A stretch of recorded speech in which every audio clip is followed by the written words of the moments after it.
네, 안녕하세요. 영화평론가 정지혜입니다. 오늘은 상영작 런, 우예, 런을 연출한 감독 헨릭 휘페르트, 그리고 주연 배우이자 이 영화의 각본을 연출하고 또 음악 작업을 함께한 우예 브란델리우스, 이 두 분을 모시고 이야기를 나눠보겠습니다. 안녕하세요. Hello everyone at the film festival in Seoul. My name is Henrik. And my name is Uye Brandelius. And we've made this movie called Run, Uye, Run. I'm the director and he's the star. 두 분 지금 어디 계세요? 지금 이른 아침인 걸로 알고 있는데. Right now we're in Stockholm. We're in my apartment. Uye doesn't live here. He took a cab here. It's 8:30 in the morning. It's not very early. It's all right. It's all right. 먼저 그 이번 영화로 굉장히 좋은 소식을 들었습니다. 그 지난해 예테보리 국제영화제에서 국제 비평가 협회상이랑 또 북유럽 영화 관객상을 받으셨고요. 또 스웨덴 영화 협회가 주는 불드바게상에 올해 최고의 영화와 각본상 또 주연 배우상 3관왕을 차지하셨어요. 굉장히 기쁜 소식인데 먼저 축하드립니다. Thank you. Tack så hemskt mycket. Tack. 좀 감회가 남다르실 것 같아요. 무엇보다 제가 알기로는 감독님의 첫 번째 장편, 데뷔작으로 알고 있는데요. 워낙 그 배우로, 음악가로, 또 라디오 DJ로, 또 코미디 협회의 어떤 성원으로 굉장히 활발하게 활동을 하시는데 연출까지 맡아서 하게 되셨습니다. 어떤 좀 소회가 있으실지 먼저 좀 들어보고 싶습니다. I've always spent most of my life not really knowing what I was going to grow up to do. So I've been jumping around. Mostly I've been a comedian, a stand-up comedian and a comedian. That's been my main job. But I have also directed TV shorts and sketches and videos all through my life. And I always wanted to make a feature movie. So this is my first feature movie. I have been directing for the last 20 years. At least bits of it. So for me it feels organic.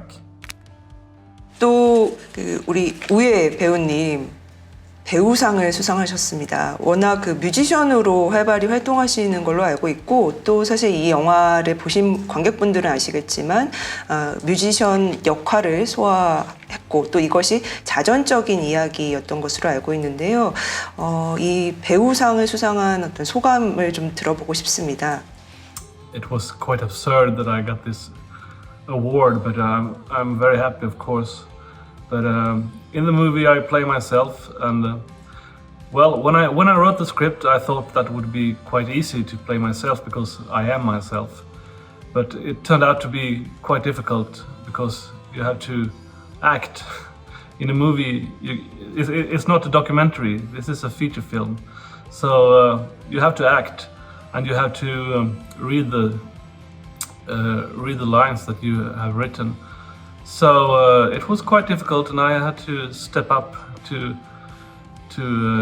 get this work. But it seems that I made a quite good job because I got this award for Best Swedish Actor 2020. 네, 스웨덴 최고 배우님과 지금 인터뷰를 하고 있습니다. Yeah, you should be. You should be honored. It's a privilege. 그 말씀해 주셨지만 사실 이 영화는 우예 배우님의 자전적인 이야기에서 출발을 한 것으로 알고 있습니다. 사실 굉장히 좀 궁금했어요. 어떻게 이 스토리를 영화로 만들게 됐을까? 제가 조금 자료를 찾아보니까 원래 이제 뮤지션으로 활동하시면서 솔로 앨범으로 스프링 우예 스프링이라는 작업을 하셨고 그 동명의 이름의 어떤 연극 공연을 2016년도부터 진행을 하셨던 걸로 알고 있습니다. 그리고 또 2017년도에는 동명의 이름의 라디오 연극을 만들어서 또 방영을 하기도 했었는데요. 영화화를 해야 되겠다라고 결심했던 계기가 좀 궁금합니다. 우예 배우님께서 답을 좀 먼저 해주셔도 좋고요. 또 감독님께서 이것을 연출하겠다라고 결심한 계기도 같이 좀 여쭤보고 싶습니다. 예. Well, the short answer is that we got an opportunity to make a movie, and that's why we did it. The play was a great success, and the film company interested in making a movie, so we did. That's a short answer. And of course, I've always dreamt of making a movie and being in a movie. So I got this opportunity, and I took it. And I asked Henrik to direct it. I've always been a big fan of Uye and his music, and I loved the play that they did. So when they said they were going to make a movie, I jumped at the chance to do it. I said, I'm the only director in the world who can do this and make it justice. It was a stroke of luck as well. Everyone was available, everyone wanted to do the same thing. The planets were aligned. 나만이 이 영화를 만들 수 있다, 잘 만들 자신이 있다라고 감독님께서 말씀을 해주셨는데요. 그만큼 우예 뮤지션, 우예의 팬으로서 그 팬심도 있으셨을 것 같고, 좀 궁금한 것은 두 분이 그런 팬의 어떤 관계가 아니라 사적으로 아니면 그 전부터 어떤 창작자로서 교류가 있으셨는지도 좀 궁금합니다. 어떤 면에 이렇게 내가 이 사람의 영화라면 자신 있게 만들어 볼 만하다라고 생각하셨는지 조금 더 들어보고 싶습니다. Stockholm is a very small city compared to Seoul. It's a very, very tiny. For you, it would be like a small village up in the mountains. So if you work within the cultural field in Stockholm, you will know one another. So we've met a couple of times through the years, and I was a fan, and we had mutual friends. But the world that Uye presented in the play and in the script and in the movie is a world that I knew. I've lived in that world. So for me, it felt obvious that I was going to do it. 반대로 우예 배우님이 본 헨릭 감독님의 장점, 매력, 어떤 연출의 힘은 어떤 것일지 좀 궁금합니다. 들어보고 싶습니다. Well, I knew he mastered both comedy and tragedy, and this film that is what this film is all about. It's laughter and it's crying, and I know that Henrik had made a lot of comedy, but in the late years he had switched over to Tragedy. Well, not tragedy, but being a bit more serious and wanting to tell real things, and that suited this film very well. And I also knew that he was a very what's the word? A very hardworking cultural worker. And that was also what we needed. And cheap. I was very cheap. And he's very good with words. And the lines in this movie are my babies. And I'm not at all interested in pictures and in costumes. But I'm very interested in words. And I knew that he was into words as well. 정말 말씀만 들어도 최고의 파트너십이었을 것만 같습니다. 충분히 짐작이 됩니다. Well, that's true. Thank you very much. We are not very similar, but I think we're perfect for each other. 서로 좀 다른 면모가 시너지를 냈던 것 같네요. Well, hopefully. I mean, when you work together with someone, you want your partner to know things that you don't know, and you want to be able to contribute things that they might not know in order for you to become the strongest team possible. And also, we have both been in groups. He's been in a rock band, I've been in comedy groups, and we're quite good at knowing when to push and when to hold back, and when to let the other one forward, and when to take place yourself and step forward, which is a very the most complicated ingredient of a partnership, but we're both quite good at that. I think that was a major thing. 우예 배우님께 좀 여쭤보고 싶습니다. 그 본인의 그 자전적인 이야기, 뮤지션으로서 창작 활동을 열심히 해 오시다가 그 파킨슨병을 앓게 되면서 겪게 된 어떤 뭐 내적인 어떤 갈등, 또 주변 사람들과의 관계의 어떤 변화 이런 것들을 창작으로 또 이어서 만들어 오셨는데요. 그 당시의 어떤 이야기를 조금 여쭤볼 수 있을까요? 그러니까 어떤 파킨슨이라는 것을 알았을 때 거기에 어떤 좌절하거나 거기에 함몰되어 있기보다는 또 창작이라는 작업으로 이어서 계속해서 열정적으로 이 작업들을 내놓고 있는 지금 모습이 굉장히 좀 놀랍기도 하고 용기라는 생각도 들어서요. 그 부분에 대해서 좀 여쭤보고 싶습니다. Well, I'm not sure I turned it into a positive energy, more of a raging energy. I was furious and I was sad, and that gave me energy. And I decided to do things that I wanted to do all my life, and I did them. So I would say the disease made me do things faster than I would have done otherwise. And also it made me be a bit less self-critic and do things that I might not earlier think that I would be able to do, or well, yeah, and yeah, that's what the disease made to me. 이 영화가 극영화로 만들어졌습니다. 다큐멘터리가 아니라 극의 형식을 빌려서 작업을 하게 된 이유가 좀 궁금한데요. 사실 다큐멘터리와 극이라는 게 뭐 굉장히 장르적으로 다르기도 해서 본인의 이야기를 극이라는 장치를 통해서 전달을 했을 때 더 효과적이라고 판단하신 이유가 있으실 것 같습니다. The short answer is that a feature film is much more effective. Well, actually, I think the reason is that I wanted to have control over what I say and how I say it, and you can't have that in a documentary. In a documentary, you have to, well, you can say whatever you want, and then hopefully it becomes a movie that someone wants to see. But in this feature film, we could pick exactly what we would like to show and would like to say. 그러면 뭐 두 분께 다 궁금합니다. 애초부터 이 우예 극중 우예 역할을 우예 배우님께서 하기로 마음을 먹으셨던 것인지, 아니면 어떤 논의 과정 속에서 뭐 다른 배우분을 섭외를 하려고 하는 어떤 과정들이 좀 있으셨는지 좀 궁금한데요. 사실 본인이 본인의 이야기 어떤 주인공을 한다라는 것은 이 각본을 쓰고 또 뭐 음악 작업을 하시고 또 연출하는 것과는 좀 또 다른 어떤 결심이 필요했던 부분일 거라는 생각에 드리는 질문입니다. I always thought that the main character would be played by myself.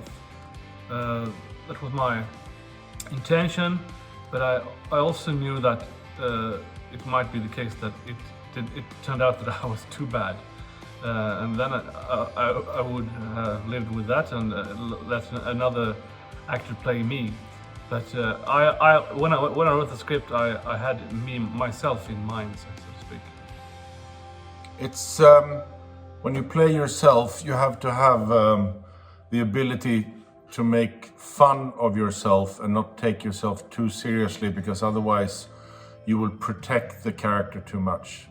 The character needs to be a bit of an asshole sometimes for the film to work. And Uye was the perfect asshole. He was the perfect asshole, but he could do that. He had no problem with making fun of himself or not taking himself too seriously, which made this work. Otherwise, it wouldn't have worked. If he was too pretentious, it wouldn't have worked. 감독님께 좀 여쭤보고 싶습니다. 이 우예라는 극중 인물이 너무 어떤 본인의 상황에 좌절하거나 거기에 시리를 느끼고 지 않으면서도 이 상황을 현명하게 어떤 통찰과 특히 유머러스하게 헤쳐나가는 그런 과정이 이 영화의 굉장히 큰 어떤 미덕이 아닐까 싶은데요. 그만큼 어떤 인물의 감정선이랄까요? 어떤 그 수위를 조절하는 부분이 굉장히 좀 주요했을 것 같습니다. 감독님께서 연출하시면서 그 부분에 대해서 좀 어떤 고민을 하고 조율해 나가셨는지 여쭤보고 싶습니다. One of the most important things that we talked about was that you don't have to show anything. If you see the character getting hit with the announcement like that the doctor says, everyone has their own idea of how that would feel. So we felt that we don't have to show anything because you as a viewer will feel it. We don't have to tell you what to feel. That was a main thing. Also that the thing that Uye, the character, is struggling with is when and where to admit to himself that he has got this disease, and we figured we push that as far back as we can. So the further towards the end, the better, to suppress the emotions. So I think suppressing emotions, that was the main thing. Not if you feel anything, don't show it. That was the main goal, because you as an audience your perception will be stronger than him showing it, if that makes any sense. 특히 영화가 그 파킨슨을 처음 알게 된 우예가 처음 그 의사에게 파킨슨병이 있다라는 것을 듣게 된 그 시기부터 최종적으로 가족에게 본인의 병을 이야기하게 되는 그 시기까지의 기간을 드라마로 만든 것 같습니다. 특별히 이 시간을 주목하신 이유가 있으신지 좀 듣고 싶습니다. Whenever you make a movie or a TV series or write a book or whatever, you have to find the ins and out of the time that is the most interesting. So we figured the time from if you get if someone tells you have this kind of a disease or something really big happens in your life, the moment just after that, when you start realizing that this is for real, that was like for us the most important. So that's what we wanted to portray. And also that we wanted to go to see how the people around Uye reacts, that they sense something's wrong but they can't really put their finger on it. That seemed very interesting to us, instead of just going out and telling everyone that this is the disease and this is what's happening. So the insecurity, we were looking for that. This is like the most insecure time period. That was the most interesting for us. 그 영화 속의 음악에 대해서도 좀 궁금한데요. 이 영화에서 음악은 뭐 어떤 배경, 백그라운드 정도로 들어와 있는 게 아니라 우예의 정말 마음의 표현, 마음의 창고 같은 그런 인상이 듭니다. 이 음악을 좀 어떻게 활용해서 써야 되겠다라고 두 분이 좀 논의하셨는지 궁금하고요. 그 닥터 코스모스라는 팝밴드, 실제로 우예님이 활동하고 있는 팝밴드가 영화 속에도 등장을 하는 것 같습니다. 좀 그런 에피소드들도 있다면 관객분들에게 좀 소개를 부탁드리겠습니다. The first question about the music and how we used it, it was a long discussion of how we could use the songs in the movie, and but in the play I used a lot of songs. In the movie we use also songs, but not so many. But it was when I wrote the script, I was always thinking that the songs would play a part, and but we had some difficulties solving it picture-wise. I mean, how would we? How could we film this and make it interesting? Because, well, at least myself, I'm not a very big fan of musicals.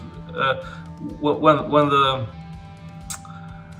when the film sort of stops and the music takes over and nothing happens. So we wanted things to happen although the music is playing, and that was a challenge. And your other question about Dr. Cosmos, if something fun or interesting happened, no, it didn't. 여전히 닥터 코스모스 활동을 하고 계시는 건가요? Well, we do exist as a band, but we haven't played live for a couple of years. So we made a record, I think, was in 2018. That was the last you've heard from us, and I don't know if we're going to do something in the future. Maybe. We are still a band, but we're not very active. 감독님도 락밴드 웨일이라는 락밴드 기타리스트로 활동하셨던 걸로 알고 있는데 맞나요? Yes, it is true, but it was 20 years ago and we were not very good. So I feel rather embarrassed talking about it. 하지만 음악 애호가로서 누구보다 이번 그 우예의 이야기에 공감을 많이 하셨을 것 같습니다. I didn't mention that before, but that was also a main reason why I asked Henrik to direct this movie, because I knew he knew music. He's into music. He loves music. He understands music, and that was an absolute demand. 혹시 감독님도 여기에 대해서 좀 더 덧붙여 말씀해 주실 게 있으실까요? The music was the most important part of this whole film. I was always a big fan of Uye and his music. And I heard the album, I loved the album, and there was a lot of music in the performance, the play that they did. And the whole idea was always to make a film with lots of music. It was just trying to find a way so that the music adds to the story and it doesn't start or stop the story. That was the main thing. And doing the musical bits, like the small videos we made in the film, was the most fun I had. I love doing those because I love their music. I love his music. They're very good. 네. 약간 그 어떤 장면 이야기를 하셔서 저도 좀 흥미롭게 재밌게 봤던 장면 중에 그 라디오 DJ, 우예가 극 중에서 라디오 DJ로 등장을 하는데요.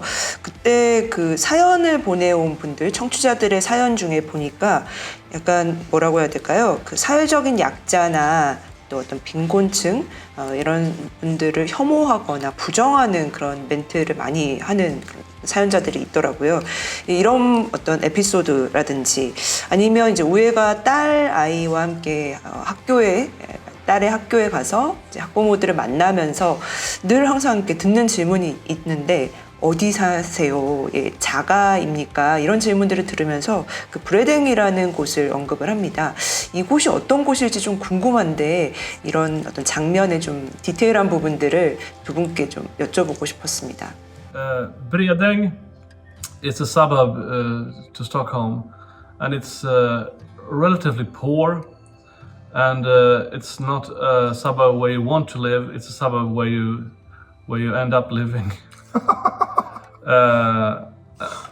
And therefore you have to defend your choice to continuing living there as a middle-class person, as I am.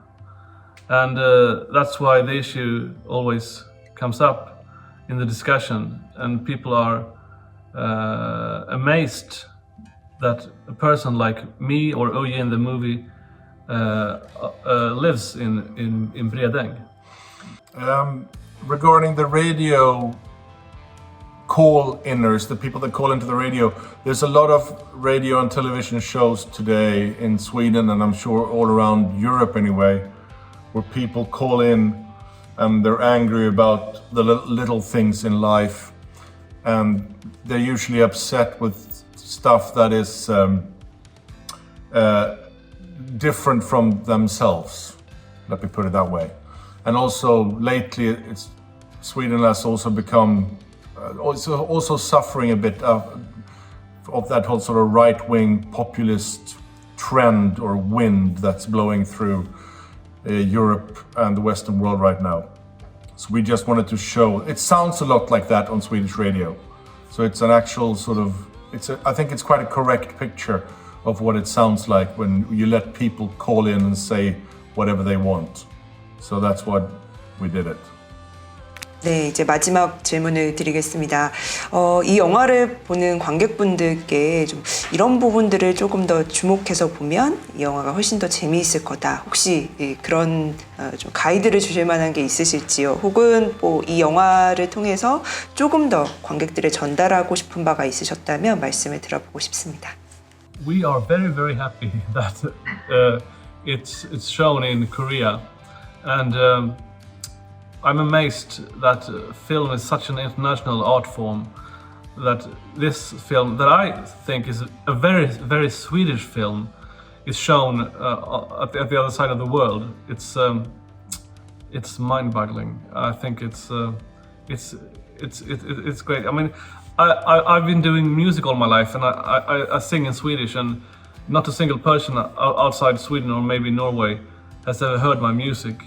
And suddenly I do a movie, and you put subtitles, and then a Korean person can feel the feelings that the Swedish people feel when they see the movie, and I think it's a miracle. We sound like we're from the 1920s and someone just invented an airplane and we're just amazed that the thing flies. 이게 바로 영화의 힘인가 라는 생각도 좀 들고요. 한국의 관객분들도 두 분의 작업을 통해서 스웨덴 사회 또 스웨덴 영화를 좀 볼 수 있는 새로운 기회를 갖지 않을까 싶습니다. 어떤 귀한 시간을 마련해 주셔서 정말 감사드립니다. Thank you. Thank you very much. This was fun. We love that you take our little film so seriously. And we hope to visit Korea sometimes in the future. 감사합니다. Bye bye. 감사합니다.